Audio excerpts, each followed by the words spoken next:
Chapter 1. The Prognosis. The phone call came at 11:47 on a Tuesday morning. Elias Thorne was in his study, exactly where he had been for the past 4 hours, staring at a sentence he had written and deleted 17 times. The sentence was meant to be the opening of his final work, a slim volume he had provisionally titled A Quiet Exit. It was meant to be a graceful summation, a philosophical coda to a life spent in service of an idea that had made him, if not famous, then at least infamous in certain circles. Instead, it was a monument to his own paralysis. The greatest kindness one can offer the unborn is the gift of never having been born. It was true. He knew it was true. He had known it was true since he was 9 years old, standing in his grandmother's kitchen, watching a sparrow beat itself against the window pane until its neck snapped. He had known it was true when his mother wept into her morning coffee for reasons she could never articulate. He had known it was true when he first read Schopenhauer and felt with a shiver of recognition that someone else had been looking through the same window at the same gray world. And yet the sentence looked wrong on the page. Stupid, self-important, the kind of thing a man might write when he had spent too many years in the company of his own voice, and too few in the company of other people. He was reaching for his coffee, cold as it had been for 2 hours, when the phone buzzed against the mahogany desk. Dr. Patricia Okonkwo, his oncologist. The name appeared on the screen with the casual familiarity of a friend, which she was not. She was a professional acquaintance, a woman whose manner was brisk and efficient, and who had, 3 months earlier, delivered a preliminary diagnosis with the same tone she might use to discuss the weather. He answered. He always answered. This was one of his rules. Never let the phone ring. To let it ring was to admit that the interruption was unwelcome, and all interruptions were, in principle, welcome, because all interruptions were a form of human contact, and human contact was, in principle, a good thing, even when it was not, which was often. Dr. Thorne, she said. No preamble. No, how are you feeling? He appreciated this about her. I have the results of the biopsy and the PET scan. Yeah, I'm afraid it's not good. He had heard this phrase before, or variants of it. Not good. The words were so bland, so thoroughly evacuated of meaning, that they seemed almost designed to cushion the blow, as if the blow could be cushioned, as if the blow were not already falling, had been falling for weeks, since the first strange ache in his side that he had dismissed as indigestion. How long? He asked. I would prefer to discuss this in person. Can you come in tomorrow? I would prefer to discuss it now. He paused, considering his next words. Dr. Okonkwo, I am a philosopher. I have made a career of confronting unpleasant truths. Please don't spare me. A long pause on her end. He could hear the rustle of papers, as if she were consulting a file she had already memorized. This was a gesture of theater. She was buying time. He understood theater. He had made a career of it himself. 6 weeks, perhaps. 2 months at the outside. The cancer has metastasized to your liver and your lungs. We can try palliative chemotherapy, but I won't pretend it will do more than extend the timeline, and not by much. He absorbed this. The word absorb felt incorrect. It suggested a process of digestion, of integration, as if the information were food and his mind were a stomach. In truth, the information simply existed now, alongside all the other facts that constituted his life. It was a new fact, sitting there, undigested and undigestible.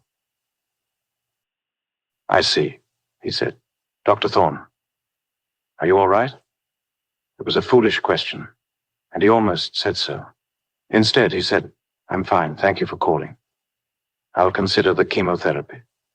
He hung up. He sat in the silence of his study, which was the silence of a room that had never known laughter, that had never known anything but the scratch of pens and the turning of pages and the distant hum of a city that had no idea he existed. 6 weeks, perhaps 2 months. He looked at the sentence on his screen. The greatest kindness one can offer the unborn is the gift of never having been born. It was not, he realized, the opening of his final work. It was the closing of it. It was the final word, the last thing he had to say. The rest was just ornamentation. He deleted the sentence. He saved the document. He closed his laptop. For the first time in his life, Elias Thorne had nothing to say. He spent the rest of the afternoon in a kind of fugue. Fugue was the wrong word. Fugue implied a flight from reality, a dissociation, a dreamlike state in which the usual rules of the world had been suspended. He felt, on the contrary, hyper-lucid. The world had never been more real, more present, more insistent upon its own materiality. He noticed, for instance, the way light fell across his desk. The afternoon sun, filtered through the Venetian blinds, cast stripes across the wood. And he noticed how the dust motes danced in those stripes, how they moved with a lazy, purposeless grace that seemed almost obscene in its indifference. The dust didn't care that he was dying. The dust would dance on. He noticed the books, thousands of them lining the walls, filling the shelves, stacked in precarious piles on the floor. He had read most of them. Some of them he had written. They were his life's work, his legacy, his monument to the life of the mind. And in 6 weeks, 2 months at the outside, they would be someone else's problem. They would be sold, donated, pulped. They would be forgotten. He noticed his hands. The hands of a 45-year-old man, still strong, still steady. He flexed his fingers, watching the tendons move beneath the skin. These hands had written a dozen books. These hands had typed the words that had been translated into 14 languages.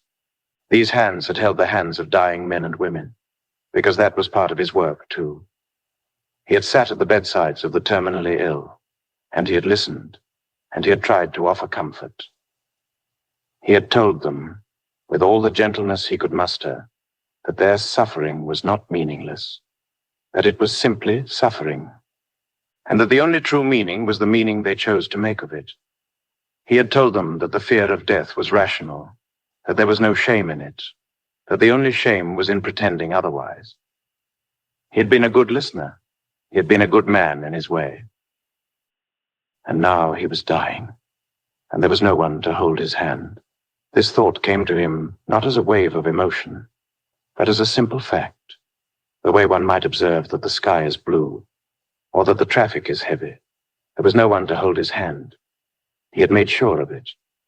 He had structured his life to ensure that there would be no one to hold his hand. He had never married. He had never had children. He had never allowed himself the luxury of a close friend, the kind of friend who might sit with him in a hospital room and tell him foolish, comforting lies. He had done this deliberately.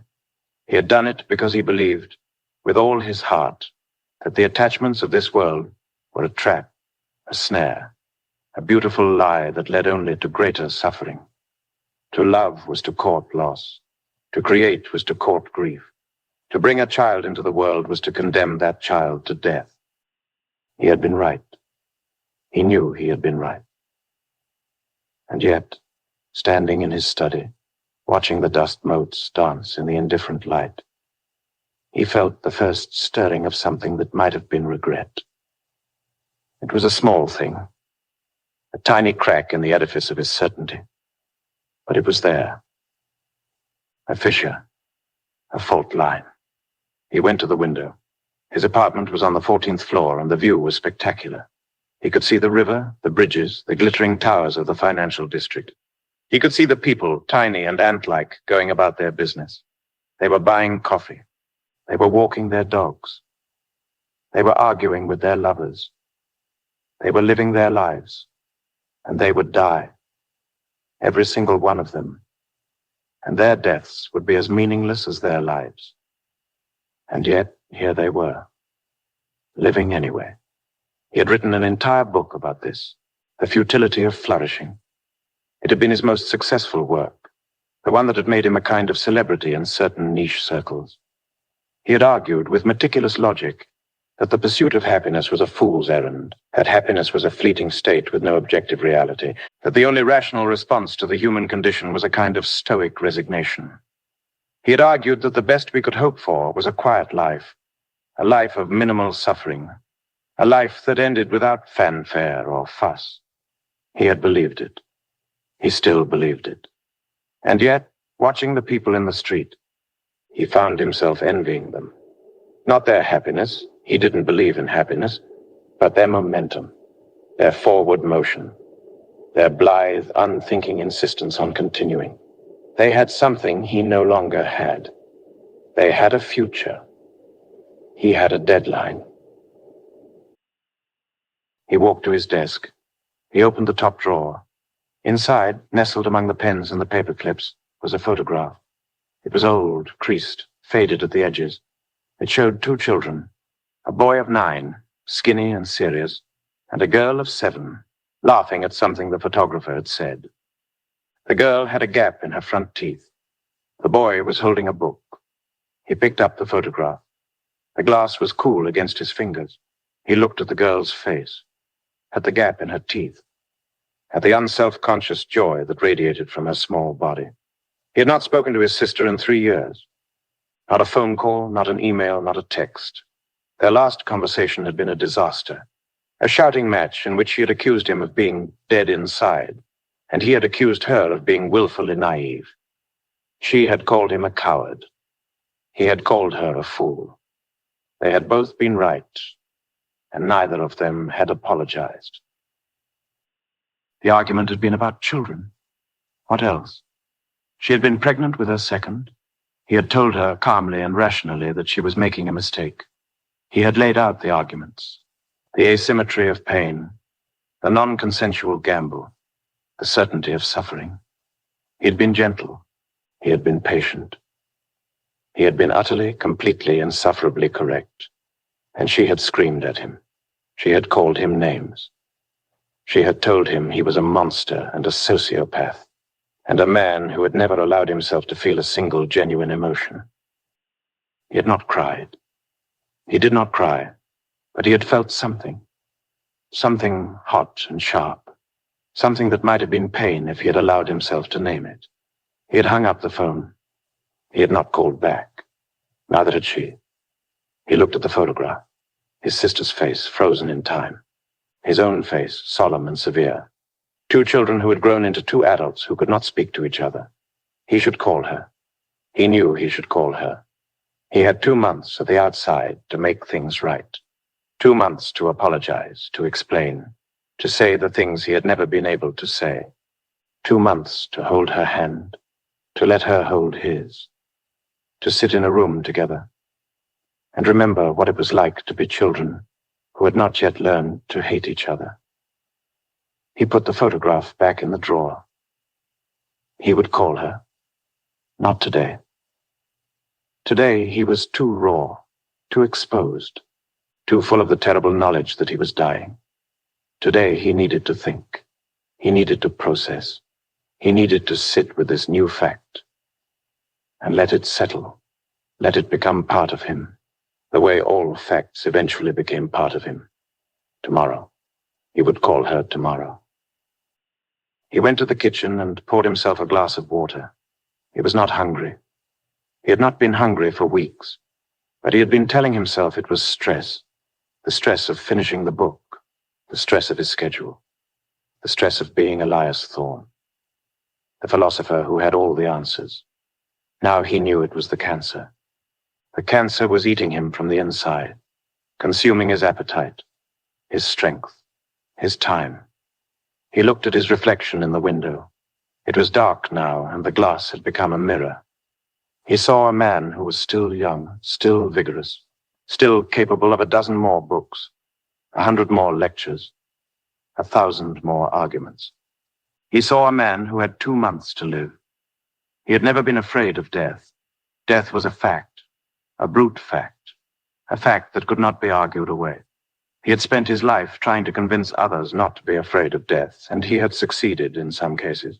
He had held the hands of the dying and told them, with all the sincerity he could muster, that death was not an ending but a release, a liberation from the endless cycle of suffering that was life. He had believed it. He still believed it. And yet he was afraid. It was not the fear of pain. He had accepted the pain. He had accepted that his body would fail him, that his lungs would fill with fluid, that his liver would stop functioning, that he would die in a hospital bed, surrounded by beeping machines and bored nurses, and the faint smell of antiseptic. He had accepted all of this. It was not the fear of oblivion. Oblivion was nothing. Oblivion was the absence of all things, the cessation of consciousness, the end of the self. Oblivion was the only true peace, the only state in which suffering was impossible. He had looked forward to oblivion in a way. He had thought of it as rest.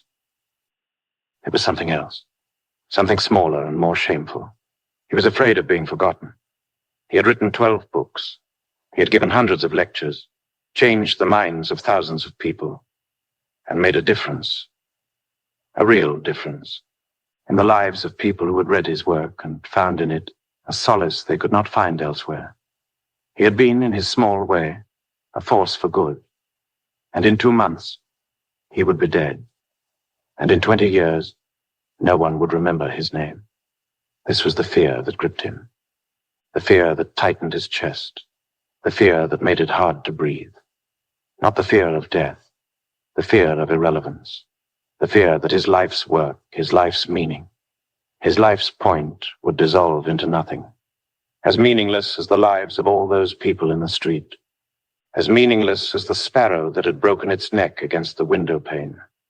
He had argued for his entire career that meaning was a fiction, that the search for meaning was the search for a ghost, that the only honest response to the human condition was to accept that there was no meaning, and to live in the acceptance. He had been wrong. He didn't know how he knew he was wrong. He didn't have an argument or a proof. He simply knew with the certainty of a man who was facing the end of his life that meaning was real. It was the only thing that was real. It was the only thing that mattered. And he had spent his life arguing against it. He sat down at the kitchen table. He put his head in his hands. He did not cry. He did not cry. He had never cried. Not since he was a boy. Not since the day his father had told him that tears were for the weak. That a real man didn't cry.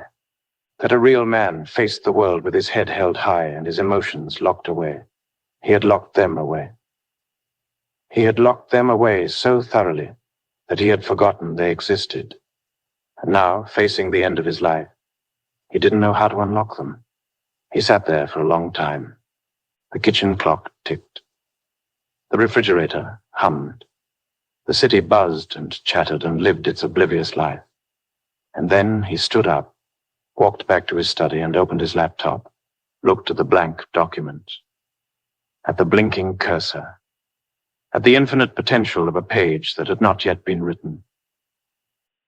He began to type. "My dear Clara," he wrote, "I'm writing to you because I'm dying. I have 2 months to live, and I have spent the last 3 years pretending that you do not exist. This was a mistake. I'm writing to you now to ask for your forgiveness, though I know I do not deserve it. I'm writing to you now to tell you that I was wrong. About everything. About you. About your children. About the life you have chosen. I was wrong, and I'm sorry, and I hope you can find it in your heart to forgive me." He stopped. He read what he had written. It was raw, honest, true.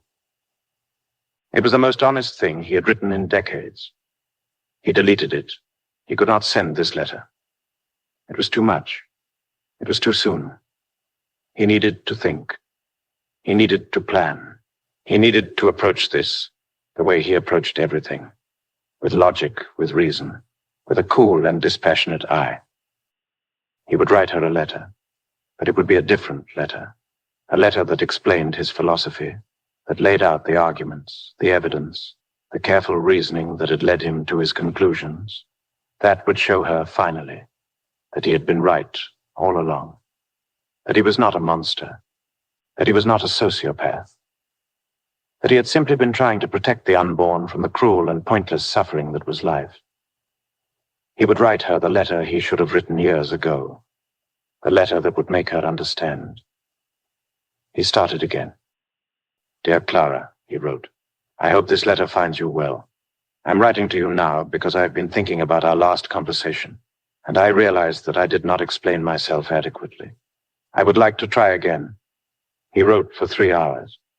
About the asymmetry of pain, about the non-consensual gamble, about the certainty of suffering and the impossibility of joy. He wrote with passion and precision, with clarity and conviction. He wrote the best letter of his life. And when he was finished, he read it, and he saw that it was cold, that it was heartless, and that it would drive his sister further away than she had ever been. He deleted it. He sat back in his chair, looked at the blank page, and looked at the clock. It was 3:47 in the morning. He had been writing for hours, and he had produced nothing. He closed his laptop, went to bed, and lay in the dark, staring at the ceiling, and he listened to his own breathing, and he listened to the beat of his own heart, and he tried to accept the fact that he was dying, that he was alone, that he had no one to blame but himself. He did not sleep that night. He lay awake until the sun came up, and then he watched the light creep across the ceiling, and he thought about all the things he would never say, all the things he would never do, all the people he would never see again. He thought about the unborn, the millions, the billions, the trillions of souls that would never be born because of his arguments. He had saved them. He had saved them from all of this, from the pain, from the fear, from the endless, pointless struggle that was life. He had saved them, and he had never felt so alone. The next morning, he called his oncologist. "Dr. Okonkwo," he said, "I've decided to try the chemotherapy." "Dr. Thorne," she said, and he could hear the surprise in her voice. "I thought you had decided against it." "I've reconsidered. May I ask why?" He paused. He thought about the letter he had tried to write. He thought about the letter he would never write. He thought about his sister and his mother and all the people he had failed. "I'm not ready to die," he said. "Not yet." It was the first honest thing he had said in years.